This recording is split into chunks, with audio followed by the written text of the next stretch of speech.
Hello friends, good morning all of you. Welcome back to my channel. In this video, I am discuss about we learn without grammar or without vocabulary. क्या हम English को grammar के अलावा या फिर grammar के बिना या फिर vocabulary के बिना सीख सकते हैं क्या? सोचिए फ्रेंड्स, अगर आपके बॉडी में कोई एक हिस्सा मिस होता हो या फिर नहीं हो तो आपको कितनी दिक्कत होती है. Like for example, two hands is a very important for a person. चाहिए ना, दोनों हाथ भी चाहिए. अगर इंसान के पास दोनों हाथ नहीं हो तो कमी पड़ती है. यस और नॉट. अगर इंसान को दो आंख होने के बजाय अगर एक ही आंख हो तो प्रॉब्लम क्रिएट होती है ना, देखने में प्रॉब्लम आती है. तो उसी तरह जब हम इंग्लिश सीखना चाहते हैं, it must be important for learn vocabularies and also be a grammar. Without grammar, we can't make the proper sentence. We are not have the ideas how to create the sentences. So for that, the vocabularies and grammar is a very important for our learning English. Yes or not? This is a very important part for the learning English.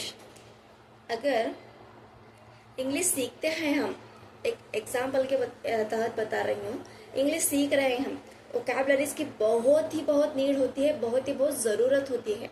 जैसे कि वहाँ पर हमें एक sentence बनाते रहते हैं तो वहाँ पर हमें वोकैबुलरीज आते हैं, थिंग्स वहाँ पर, जैसे कि पेन या फिर टेबल या फिर कोई और चीज़ें जिसकी हमें इंग्लिश बोलनी होती है. जब हम इंग्लिश सेंटेंसेस बनाते हैं तो उसकी वोकैबुलरी भी हमें इंग्लिश में आनी बहुत ज़रूरी है, तो ही हमें इंग्लिश सेंटेंसेस को बनाने में कामयाब हो सकते हैं. नहीं तो हमें इंग्लिश सेंटेंस बनाने में कामयाब नहीं हो पाते.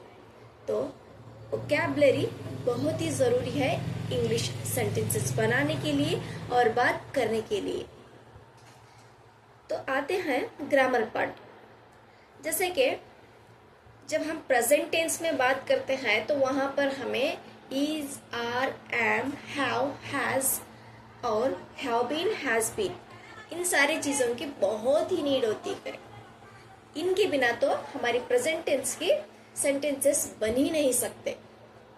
और जब हम पास्ट टेंस की बात करते हैं तो वाज, वर और हैड बीन, इनके बिना भी हम सेंटेंसेस को पूरे क्रिएट नहीं कर सकते.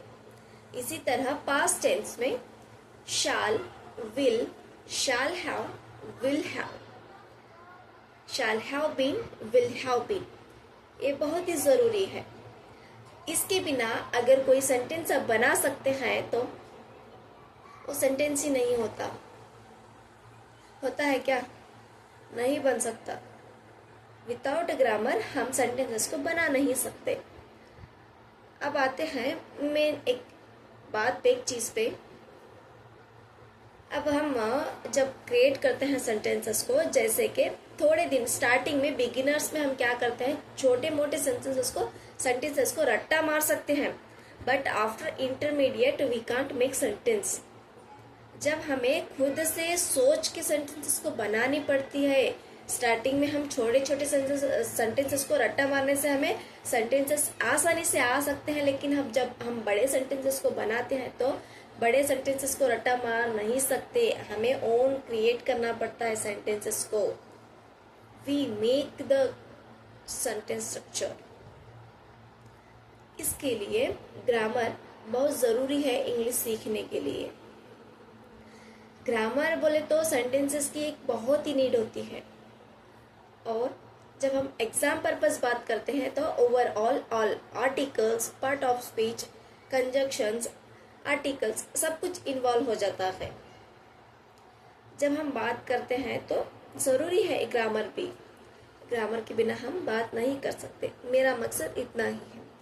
कर सकते हैं बिगिनर डेज पे, बट आफ्टर रट्टा मार नहीं सकते, इसलिए तो ग्रामर में हम सीख सकते हैं कि किस तरह सेंटेंसेस को क्रिएट कर सकते हैं, किस तरह हम स्ट्रक्चर को दे सकते हैं। तो ग्रामर बहुत ज़रूरी है इंग्लिश सीखने के लिए।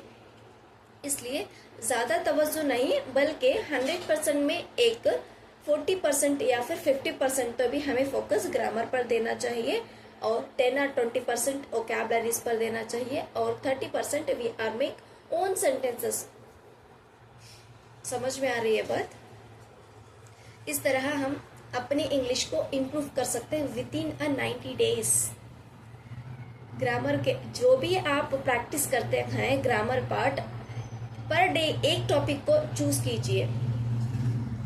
फॉर एग्जाम्पल, जैसे कि आज मैं किसी टॉपिक पे बात कर रही हूँ, जैसे कि ग्रामर का कोई भी एक पार्ट लीजिए। फॉर एग्जाम्पल प्रेजेंट टेंस पे जितने हो सकते हैं उतने सेंटेंसेस को आप बनाने की कोशिश कीजिए। वहां पर आपको क्या है नहीं, ग्रामर का जो स्ट्रक्चर है किस तरह बनाना हो, या फिर ईज को कहाँ यूज करना है, या वास को कहाँ यूज करना है, आर को कहाँ यूज करना है, हर एक चीज की नॉलेज प्रॉपर मिल सकती है जब आप प्रैक्टिस बहुत ज्यादा करते हैं। तो प्रैक्टिस भी बहुत ही जरूरी है अपनी इंग्लिश को इम्प्रूव करने के लिए। इसलिए प्रैक्टिस ज्यादा से ज्यादा कीजिए। जैसे कि आज प्रेजेंट टेंस में कोई 100 एग्जाम्पल्स को बना लिए, फिर नेक्स्ट डे कोई एक टॉपिक लीजिए, जैसे कि कैन हो, मेक हो, या फिर मेड हो, या फिर शुड, विल, या फिर कौन सा भी एक टॉपिक जिससे आप सेटिस्फाइड हो, लेकर उस पे सेंटेंसेस को इतने बनाइए कि अगर वो चीज कहीं पे यूज होना हो तो आपकी जबान पे ऑटोमेटिक आ जानी चाहिए। इसलिए practice is a most important for your improve English.